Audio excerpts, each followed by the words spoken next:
안녕하세요. 오늘도 사연살롱을 찾아주셔서 감사합니다. 얼마 전 출산을 한 20대 여성이에요.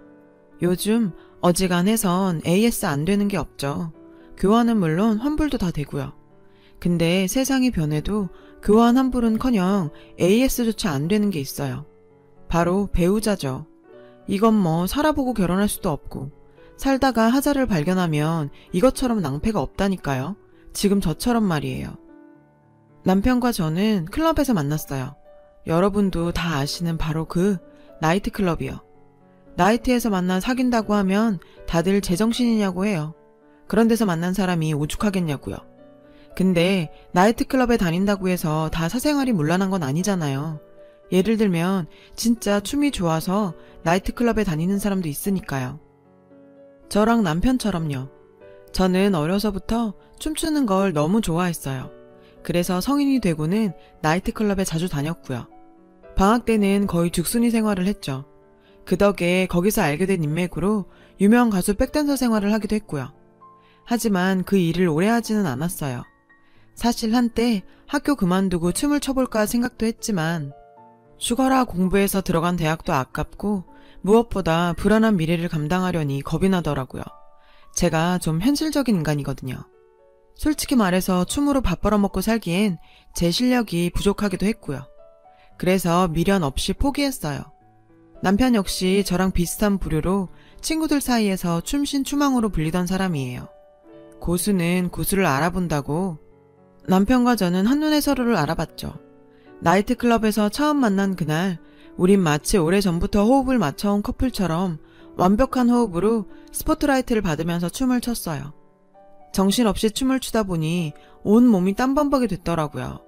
화장이 다 지워져서 얼굴은 쌩얼이 됐고 마스카라는 번져서 완전 팬더가 돼서는 가관도 아니었죠.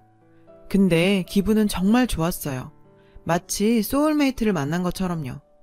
남편도 저와 같은 기분이었다고 하더군요. 그래서 우린 그날부터 사귀기로 했어요. 다른 커플들은 만나서 영화 보고 맛집을 찾아다니거나 놀이공원을 갈 때 우린 나이트클럽을 다녔어요. 무대 위에서 조명받으며 격렬한 댄스로 땀을 쫙 빼고 나면 그렇게 개운할 수가 없었죠. 따지고 보면 독서가 취미인 사람들이 서점이나 도서관에서 데이트를 즐기는 것과 다를 게 없었지만 사람들 시선은 달랐어요. 특히 어른들은요. 나이트클럽에서 만난 사람과 결혼하겠다고 했더니 양측 부모님들께서 입이라도 맞춘 것처럼 똑같이 말했죠. 그런 데서 만난 애가 오죽하겠니. 특히 시어머니께선 절 보시지도 않고 무조건 결사 반대였어요. 어디 그럼 막대 먹은 걸 집에 들여. 세고 센 게 여잔데 하필 그런 걸. 난 반대다. 내 눈에 흙이 들어가기 전까진 절대 안 돼. 근데요. 아무리 자기 엄마가 그런 말을 했다고 해도 그걸 저한테 고스란히 전할 필요는 없는 거 아닌가요? 일반적인 사람이라면 아예 말을 않거나 말을 해도 순화해서 전했을 텐데 남편은 그걸 굳이 곧대로 전하는 거예요. 정말 눈치도 없이. 남편의 이런 행동에 짜증이 났지만 한편으론 믿음이 가더라고요. 이 남자 결혼하면 적어도 내 앞에서 거짓말은 안 하겠구나 싶었죠. 암튼 시어머니의 반대도 무릅쓰고 우린 결혼 승낙을 받았어요. 그도 그럴 것이 졸업 후 취업에 실패해 취준생으로 지내던 남편과 달리 전 졸업과 동시에 유명 제약회사의 연구원으로 취직을 했거든요. 그러니 자기 아들보다 학벌도 좋고 경제력도 갖춘 며느리가 시집 식구들 눈에 마냥 싫진 않았던 거죠. 언제부턴가 시아버님이랑 시누이들은 절 반겨주더라고요. 시어머님만 빼고요. 그해 가을 남편이 취업에 성공하면서 우린 이듬해 봄에 결혼을 할 수 있었어요. 보란듯이 잘 살아서 이 결혼을 반대했던 사람들 코를 콱 눌러주겠다 생각했죠. 그리고 한동안은 꽤 잘 해나갔어요. 제가 임신을 하기 전까지는요. 2년 넘게 연애를 하면서 어느 정도 남편에 대해 안다고 생각했는데 막상 결혼해보니 그게 아니더라고요. 결혼 전에는 몰랐던 모습이 바퀴벌레 기어나오듯 스멀스멀 나오기 시작했죠. 반찬 투정은 기본에 볼일 볼 때 꼭 화장실 문을 열고 하고요. 소파나 침대 위에서 과자 먹고 온 부스러기를 그렇게 흘려요. 먹고 난 과자 봉지는 바닥에 툭 던져놓고요. 서로 다르게 가진 버릇이려니 하고 살았는데 이보다 절 경악하게 한 게 있는데요. 바로 내 남편이 떼쟁이의 마마보이란 사실이에요. 아, 완전 똥 밟았다 생각했죠. 고르고 고른 게 마마보이라니. 이건 정말 여자한텐 최악이잖아요. 허니문 베이비를 갖고 임신 14주 차에 들어설 무렵이었어요. 다행히도 저는 입덧 없이 무난한 임신 기간을 보내고 있었죠. 그러던 어느 날이었어요. 아, 글쎄 남편이 입덧을 하지 뭐예요. 그것도 어찌나 심하게 하던지 집에서 음식 냄새가 조금만 나도 짜증에 짜증을. 아우, 누가 보면 남편이 임신한 줄 알겠더라니까요.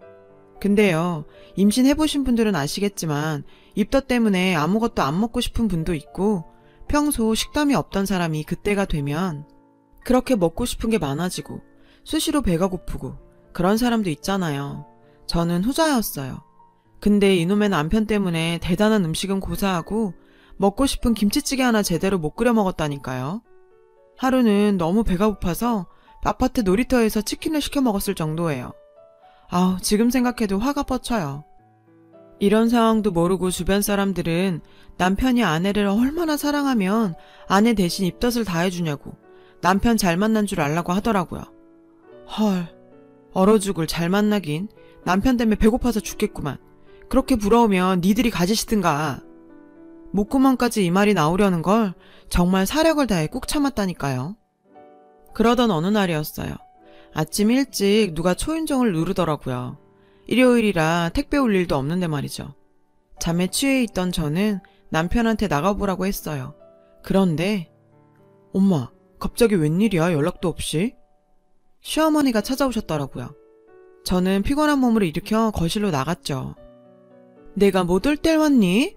어머머, 그보다 얘, 너 얼굴이 이게 뭐니? 새애기 대신 네가 입덧한다더니 얼마나 입덧이 심했으면 얼굴이 이렇게 반쪽이 됐어. 엄마, 역시 나 생각해주는 건 엄마밖에 없어. 아침부터 남편과 시어머니가 거실에서 이상가족 찾기를 찍고 있더라고요. 하루에도 10대번도 더 통화하는 사이면서. 어머님 오셨어요?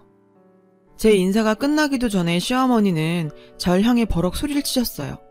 넌 정신에 있는 애니 없는 애니? 네 눈에 네 남편 안 보이니? 남편 꼴이 이 모양인데 넌 어떻게 아무렇지도 않게 지내니? 어머머 세상에, 쟤 살찐 거 좀 봐. 너 도대체 얼마나 먹어댄 거니? 아우, 엉덩이에 티룩티룩 살 붙은 거 봐. 지 남편은 지 대신 입덧하느라 피골이 성접했는데 넌 먹을 게 입으로 들어가니? 아우, 불쌍한 내 새끼. 옆에 내라고는 어떻게 저런 걸 만나서 이 고생이냐. 안 되겠다. 내가 여기 살면서 우리 아들 밥 좀 해먹여야지. 아, 글쎄 이러시는 거예요. 남편은 잘 됐다고 팔딱팔딱 뛰면서 좋아라 했죠. 생각 같아선 그런 남편을 확 베란다 밖으로 던져버리고 싶었지만 꾹 참으며 말했어요. 어머님, 그게 무슨 말씀이세요? 여기서 사시다니요. 집도 좁고 방도 없는데 어떡해요. 없긴. 옷방 정리하면 요 하나 못 펴겠니? 자는 건 내가 알아서 할 테니 넌 신경 꺼라. 아, 내 새끼 먹고 싶은 거 뭐 없니? 엄마가 다 해줄게. 전 속으로 설마 이 와중에 지네 엄마한테 먹을 거 해달라고 하진 않겠지 생각했지만 설마는 사실이 되어버렸어요. 엄마, 나 엄마표 잡채랑 생태찌개가 먹고 싶어. 계란찜도. 남편은 아주 물 만난 물고기처럼 꼬랑지를 팔랑팔랑 흔들면서 시어머니 옆에 찰싹 붙어서는 먹을 것 타령을 해댔어요. 입덧한다고 난 김치찌개 하나 못 끓여 먹게 하더니 잡채, 생태찌개? 그런데 얘 아가 뭐하니? 가서 장 안 봐오고 잡채거리랑 생태, 계란도 한 판 사와라 유정란으로. 제가요? 그럼 늙은이 애미가 가리? 얄미운 남편은 지 엄마 빽만 믿곤 못 들은 척하곤 TV 앞에 앉아 게임을 하더군요. 아, 어찌나 얄밉던지. 그날 이후 어머님은 자기가 무슨 빅마마라도 되는 양 우리 집 주방에 쿠킹 클래스까지 차릴 기세였죠. 냉장고엔 음식 재료들로 가득했고 아침 저녁으로 식탁 위엔 산의 진미가 올라왔어요. 하지만 어디까지나 어머님 음식은 자기 아들을 위한 음식이었죠. 그저 그거 몇 점 집어먹으려면 눈치는 또 얼마나 봐야 하는지. 나중엔 아예 어머님 반찬엔 손도 안 댔어요. 게다가 그렇게 거한 상차림 뒤에는 어마어마한 설거지가 남기 마련이잖아요.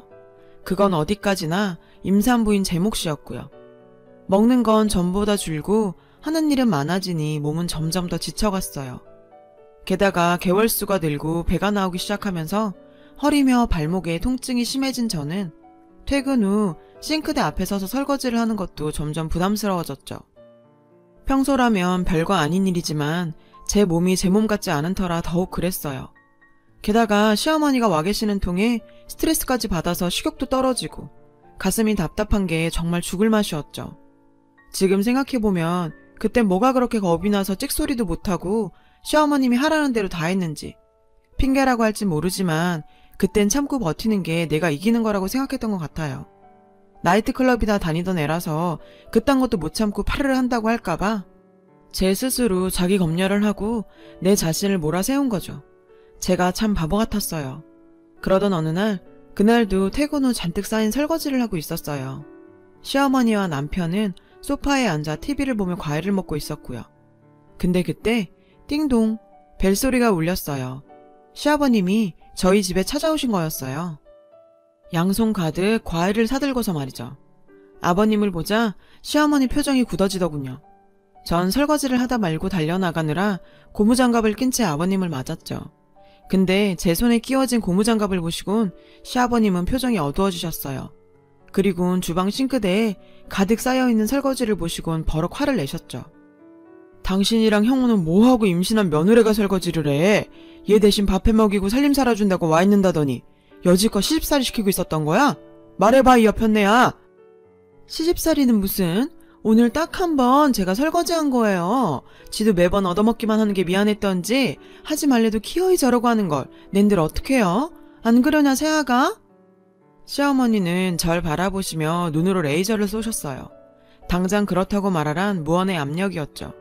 저는 고민을 했어요. 집안의 평화를 위해 내가 희생할 것인가, 아니면 사실대로 말하고 육신의 평화를 찾을 것인가. 순간 이런 고민을 하고 있는 내가 너무 한심하게 느껴지더라고요. 남들한테 잘 사는 모습 보이려고 오기 부리며 나 혼자 꼭 참고 지내온 지난날이 너무 한심하고 구질구질해서 견딜 수가 없었어요. 생각이 거기까지 미치자 참았던 서름이 한순간에 폭발해 눈물로 터져 나왔어요. 주체하지 못할 정도로 어깨를 들썩이며 꺽대고 울어댔죠. 급기야 대성 통곡까지 하면서요. 한참을 그렇게 울고 나니 온몸에 기운이 쭉 빠지면서 전 그대로 정신을 잃고 쓰러졌어요. 눈을 떠보니 병원이더군요.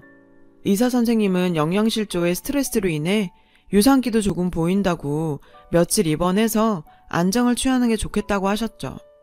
그 말을 들으신 시아버님은 얼굴이 붉어졌어요. 그리곤 의사 선생님이 병실을 나가자마자 그대로 남편의 머리통을 치셨어요. 이런 개만도 못한 놈아. 한 집에 살면서 네 애를 가진 여자를 이 꼴로 만들어. 네가 이러고도 사람 새끼냐? 홀몸 다닌 애가 영양실조가 될 때까지 넌 옆에서 뭐하고 쳐 있었어? 이럴 거면 애초에 결혼을 왜 해? 왜 결혼을 해서 남의 집 귀한 딸을 이 꼴로 만들어?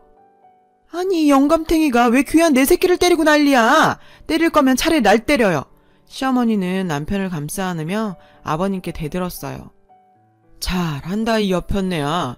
하나뿐인 아들내밀 저렇게 병신처럼 만든 게 바로 당신이야. 장가를 보냈으면 지 가정 이루고 살게 도와주지는 못할 망정 늙은 애미가 끼어들어 애들 살 갈라놔? 나이는 어디로 먹었냐? 나이를 먹었으면 나이값 좀 해. 임신한 며느리를 부리면서 지 자식만 챙기는 게 말이 돼? 그게 인간이 할 짓이냐? 혹시라도 내 며느리랑 손주 잘못되게만 해봐. 당신이랑 저놈 새끼 싹 다 내쫓아버릴 테니까. 사람이 사람다워야 말로 하지. 다음엔 내가 가만 안 있어. 아니 내가 뭘 어쨌다고 그래요. 지가 안 먹은 거지. 그게 내 탓인가? 그리고 다른 집 며느리들은 직장 다니면서도 시부모 공양해 살림도 똑 부러지게 하고 살아요. 제가 모자란 거지. 이 여편네가 그래도 인간아 제발 철 좀 들어라.